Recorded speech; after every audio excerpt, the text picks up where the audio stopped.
जय हिंद दोस्तों। इस वीडियो में हम लोग महाजनपदों के बारे में जानेंगे। महाजनपदों के बारे में हमें जानकारी कहाँ से मिली और महाजनपद क्या होते हैं, तो इनके बारे में हम लोग जानने वाले हैं इस वीडियो में, ठीक है। और इस वीडियो के अंतर्गत हम लोग जो महाजनपद थे उनको हम लोग मैप में भी रिप्रेजेंट करेंगे, ठीक है। तो हम चलते हैं, सीधा पॉइंट पे आते हैं। महाजनपद, ठीक। तो महाजनपद, तो सबसे पहले बात की जाए सांस्कृतिक इतिहास की, तो जो सांस्कृतिक इतिहास था इसकी जो शुरुआत हो चुकी थी, कब से हुई थी? पाषाण काल से, ठीक है। पाषाण काल से इसकी शुरुआत हुई थी। अभी आप सोच रहे होंगे सांस्कृतिक इतिहास को बताने की क्या ज़रूरत है, तो हमें सबसे पहले सांस्कृतिक के बारे में जानना बहुत ज़रूरी है। किसके बारे में? सांस्कृतिक के बारे में जानना बहुत ज़रूरी है। सांस्कृतिक के अंतर्गत क्या क्या आता है, चलिए देख लेते हैं। साहित्य, विज्ञान, कला, परंपरा, यानी जो हमारे बुजुर्गों द्वारा, हमारे पूर्वजों द्वारा जो साहित्य दिया है, विज्ञान है, कला है, परंपरा है, उनका पालन करना ही क्या कहलाता है? संस्कृति ही कहलाता है, ठीक है। क्या कहलाता है? संस्कृति कहलाता है। अगर बात की जाए राजनीतिक इतिहास की, राजनीतिक इतिहास की, अगर राजनीतिक इतिहास की बात की जाए तो ये जो है 600 BC से प्रारंभ होता है। कहाँ से प्रारंभ होता है? 600 ईसा पूर्व से प्रारंभ होता है, ठीक है। तो आपको बात समझ में आ गई होगी। 600 BC से प्रारंभ क्या होता है? राजनीतिक इतिहास। और जो हम लोग सीखने वाले हैं महाजनपद, वो क्या है? राजनीतिक इतिहास से ही इसका उदय हुआ है, ठीक है। चलिए अब आ जाते हैं महाजनपदों पर, ठीक। तो महाजनपद की बात करने से पहले एक बात समझ लीजिए। ऋग वैदिक काल जो हमने पढ़ा था, ऋग वैदिक काल, ठीक है। पिछले वीडियो में हम लोगों ने पढ़ा था ऋग वैदिक काल। तो ऋग वैदिक काल की अगर बात की जाए, अगर ऋग वैदिक काल की अगर बात की जाए तो जो यहाँ की सबसे छोटी, यानी समाज की सबसे छोटी इकाई होती थी, वो क्या होती थी? परिवार। परिवार से बनता था कुल, ठीक है। और कुल से बनता था ग्राम, और ग्राम से बना बेस, और बेस से बना जन, जन से बना जनपद, और जनपद से बना महाजनपद। बात समझ में आ रही होगी। कुल सबसे, देखो, परिवार सबसे छोटी इकाई होती थी, उसके बाद कुल, कुल से बना क्या? ग्राम, ग्राम से बना बेस, बेस से बना जन, जन से बना जनपद, जनपद से बना महाजनपद, और महाजनपद से बना राज्य, और राज्य से बना साम्राज्य। तो आपने मगध साम्राज्य के बारे में पढ़ा होगा। मगध एक क्या है? महाजनपद है, लेकिन वो बाद में किस में बदल गया? साम्राज्य में बदल गया। राज्य से पहले राज्य बना, उसके बाद साम्राज्य बना। अच्छा, इसके बदलने की प्रक्रिया क्या रही होगी? कैसे बदल गया? यानी महाजनपद से राज्य बना, और राज्य से सीधा साम्राज्य बना, तो इसके पीछे कुछ ना कुछ कारण रहे होंगे। तो यहाँ पे एक शब्द आया, आपने देखा जन।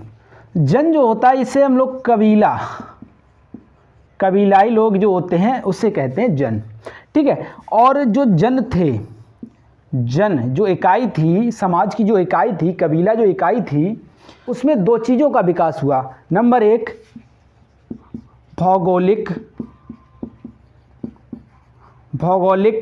परिवर्तन, और दूसरा जो परिवर्तन हुआ वो हुआ किसका? कृषक समाज का, कृषक समाज का। बात समझ रहे होंगे।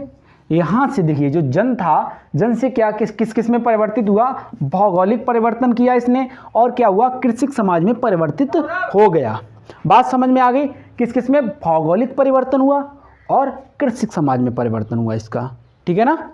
जब इन दोनों में परिवर्तन होगा, भौगोलिक और कृषक समाज में, तो यहाँ पर उत्पादन होगा। बात समझ रहे हैं। यहाँ से क्या होगा? उत्पादन होगा। जब किसी चीज का उत्पादन होगा तो वहां पे क्या होगा? भाई संपत्ति बढ़ेगी, संपत्ति। बात समझ में आई? संपत्ति। जब संपत्ति होगी तो जो क्षत्रिय होंगे उनके द्वारा क्या होगा? राज्य की संकल्पना होगी। क्षत्रियों के द्वारा क्या होगा? राज्य की संकल्पना होगी।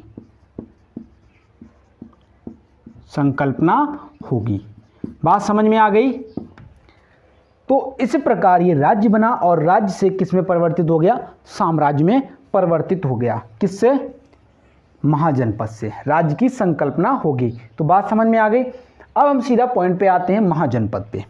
महाजनपद के बारे में जानेंगे। महाजनपद कौन कौन से थे? 16 महाजनपद थे। इनकी जानकारी हमें कहाँ से मिलती है, किस किस ग्रंथ से मिलती है, तो इनके बारे में हम लोग जान लेते हैं। महाजनपद के बारे में जो जानकारी मिलती है वो कहाँ से मिलती है? जैन धर्म का एक ग्रंथ है भगवती सूत्र। यहाँ से पता चलता है कि 16 महाजनपद थे। उसके बाद बौद्ध ग्रंथ है एक अंगुत्तर निकाय। तो यहाँ से पता चलता है कि 16 जनपद थे। इससे क्या पता चलता है कि 16 जनपद थे। उसके अलावा और किससे जानकारी मिलती? पाणिनि की एक पुस्तक है जिसका नाम है अष्टाध्यायी।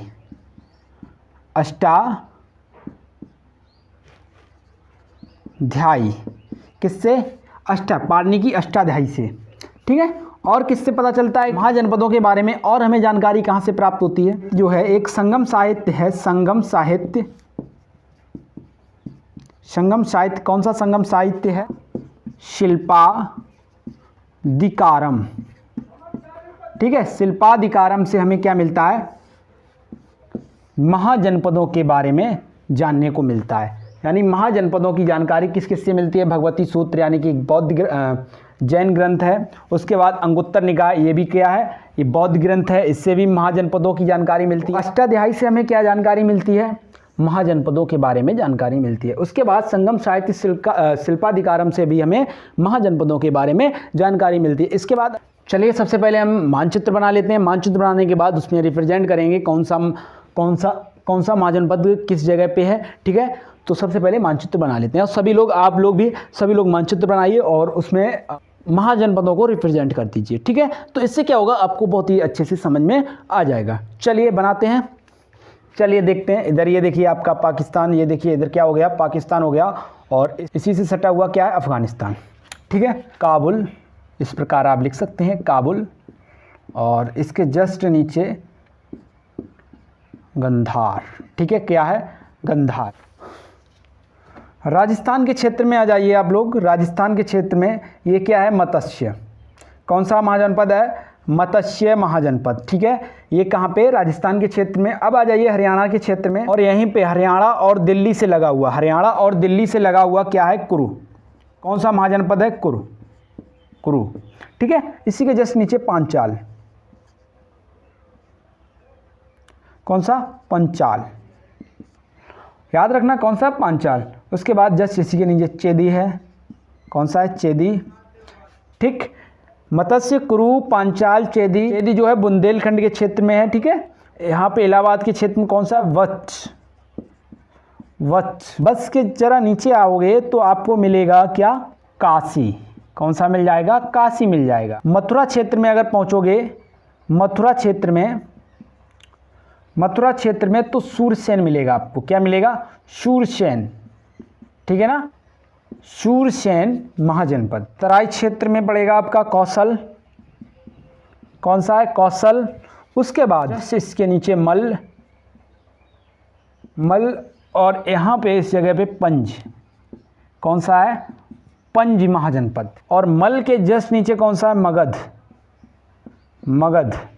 ठीक है। और मगध जो है सबसे बड़ा महाजनपद था और यही क्या हुआ था? महाजनपद जो राज्य से साम्राज्य में कन्वर्ट हुआ था। ठीक है। याद रख। उसके बाद मगध के जस्ट पूर्व साइड में जाओगे तो आपको अंग मिल जाएगा। क्या मिलेगा? अंग। यहाँ पे कौन सा है? अंग है। ठीक है। मालवा क्षेत्र में अगर आप आते हो तो अवंती। कौन सा मिलेगा? अवंती महाजनपद था। ठीक है, दक्षिण साइड में अगर आप आते हो गोदावरी नदी के तट कौन सा मिलता है? अस्मत। कौन सा मिलता है? अस्मत। बात समझ में आ गई? अगर आप दक्षिण में आते हो, अगर दक्षिणी सबसे दक्षिणी महाजनपद पूछा जाए तो कौन सा? अस्मत है, दक्षिणी। ठीक है, अगर पूर्वी की बात की जाए सबसे पूर्वी कौन सा है? अंग, पूर्वी है ये।